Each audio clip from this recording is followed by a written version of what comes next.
Olá a todos. Nós vamos apresentar então um trabalho intitulado Mulheres e Homens Negros na Revista Infantil Gaúcha Cacique dos anos 50.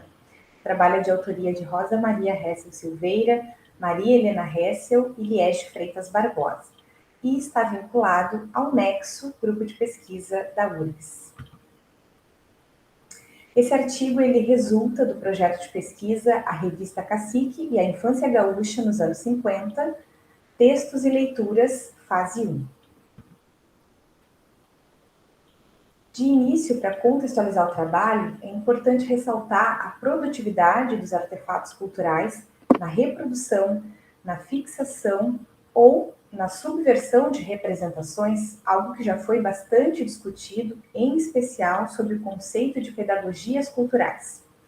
Através deste conceito, é possível, então, refletir sobre uma dimensão formadora de inúmeras produções culturais, como, por exemplo, os filmes, as revistas, as canções, os próprios brinquedos, que parecem ter um compromisso apenas com o entretenimento, mas que de fato veiculam imagens, associações, ideias, formas de ser, agir, se comportar e pensar que acabam, então, por atuar pedagogicamente nos sujeitos.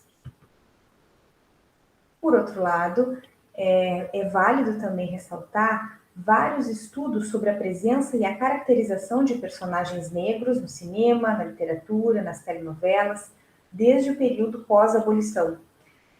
Esses estudos já demonstravam a permanência de imagens e visões racistas que só mais recentemente vem se abrindo algumas rupturas.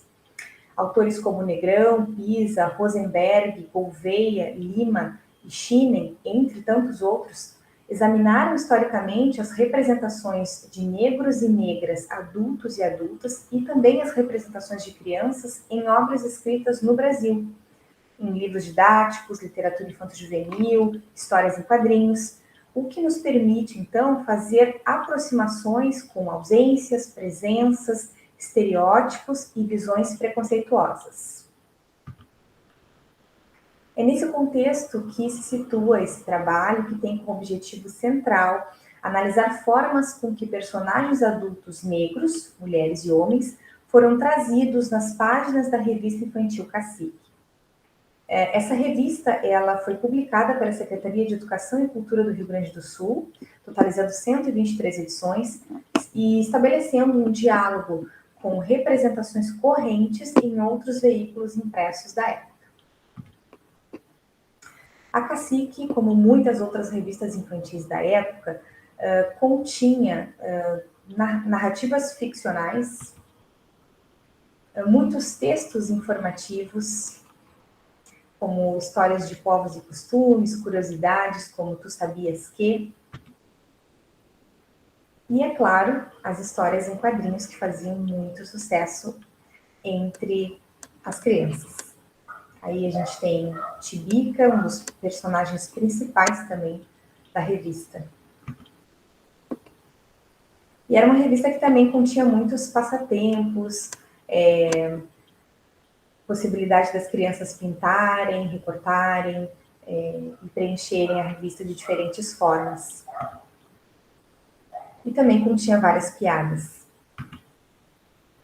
A questão aqui que nos é central para o trabalho é como personagens adultos negros são representados em textos narrativos e imagens da revista Cacique, considerando questões de frequência de aparecimento, gênero, ocupações, protagonismo, entre outras questões.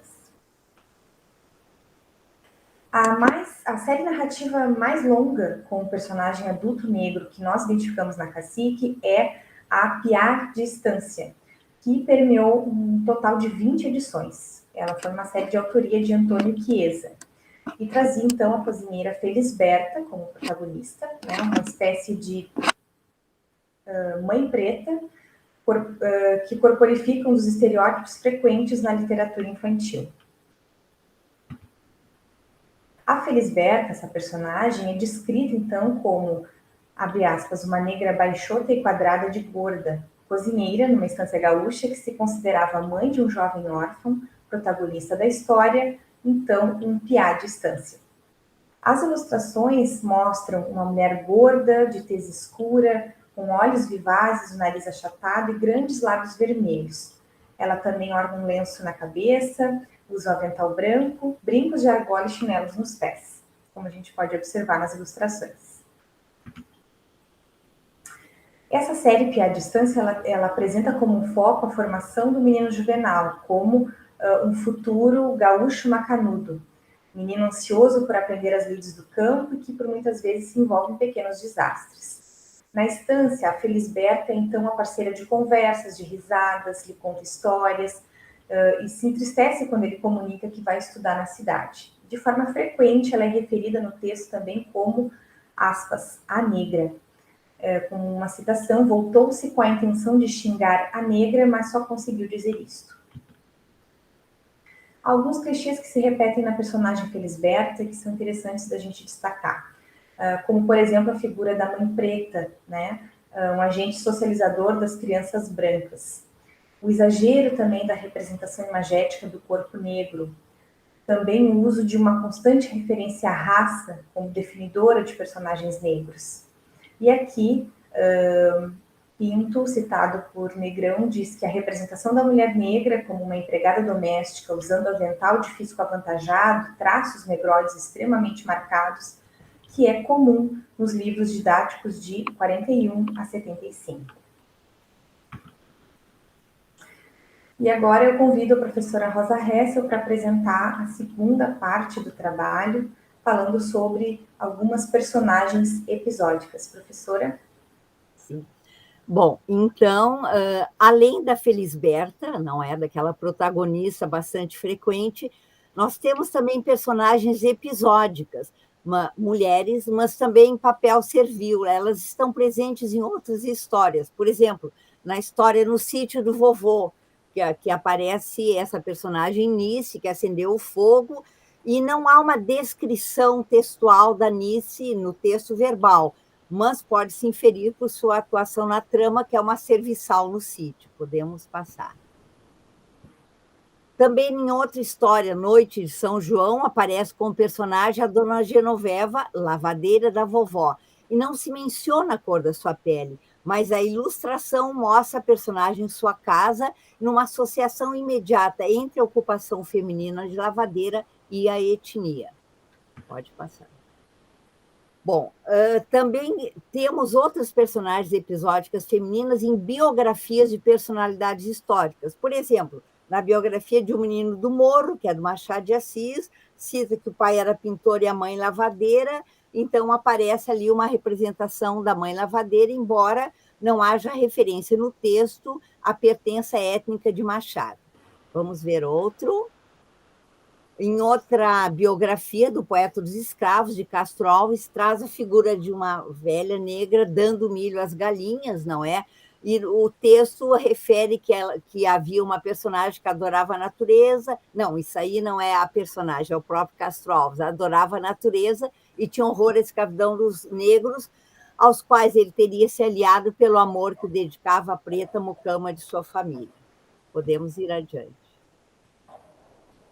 Ainda na biografia de Coelho Neto, não é? Há uma passagem que diz que ele viajava por países encantados através da palavra colorida da babá, a mãe preta de sua meninice, que é representada na figura. Interessante, eram lendas de caboclos, histórias de negros cheias de terror, contos de homens brancos. Isso é uma citação do texto. Adiante. Também na história do Negrinho Patrocínio, em biografia de Zero Patrocínio, se menciona que ele era filho de uma negra quitandeira e ali há uma representação.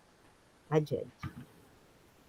Nós temos também outro tipo de personagem feminino em textos informativos sobre outras regiões do Brasil, são as baianas. Por exemplo, no texto João Luiz em Salvador, se diz: o menino deu com os olhos de uma negra que, diante do seu tabuleiro, vendia acarajés, cocadas e abarás. Lá em Recife, ele diz: João Luiz apontou à mãe as negras que levavam fogareiros vendendo milho, tapioca, peixe frito, etc. Adiante. Também na viagem à Bahia, não é? Há novamente uma figura de outra baiana ilustrada por Ana Elisa Train. Adiante.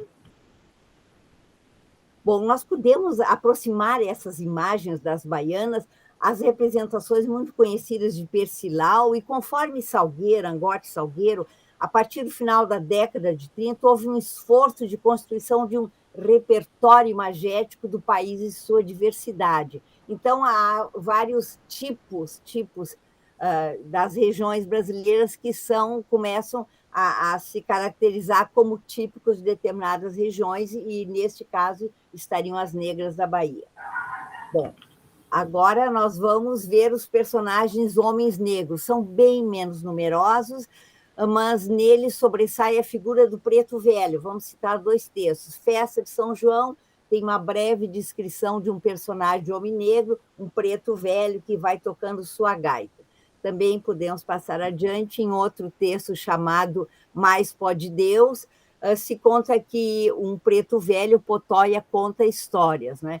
Vamos fazer uma rápida ponte com as observações de Gouveia, né, sobre a presença de personagens negros na literatura infantil a partir da década de 30 e a frequência dos contadores de histórias. Podemos passar adiante. Além desses pretos velhos, não é? Nós temos os homens negros vultos históricos. Nós já vimos quando citamos as mulheres representadas. Nós temos o Machado de Assis, o Menino do Morro, o Negrinho Patrocínio, cuja luta pela abolição é enfatizada, e Luiz Gama, o Menino Escravo. Podemos ir adiante. Bom, é interessante verificar que, na mesma época, por exemplo, num estudo de Bazanella, não é? Ela viu que em livros de leitura da escola primária da década de 50, que é a década da cacique, primordialmente, também havia texto que trazia o valor pessoal do Machado de Assis, Luiz Gama e José do Patrocínio, e 20 anos depois, nos livros de leitura da década de 70, também aparecem as mesmas figuras, principalmente Machado de Assis e José do Patrocínio. Podemos ir adiante. Nós podemos fazer uma rápida comparação com os estudos feitos sobre os personagens negros infantis na revista Cacique. Há aproximações e diferenças. Entre os personagens adultos, a maioria são femininos. Entre as crianças, a totalidade são meninos.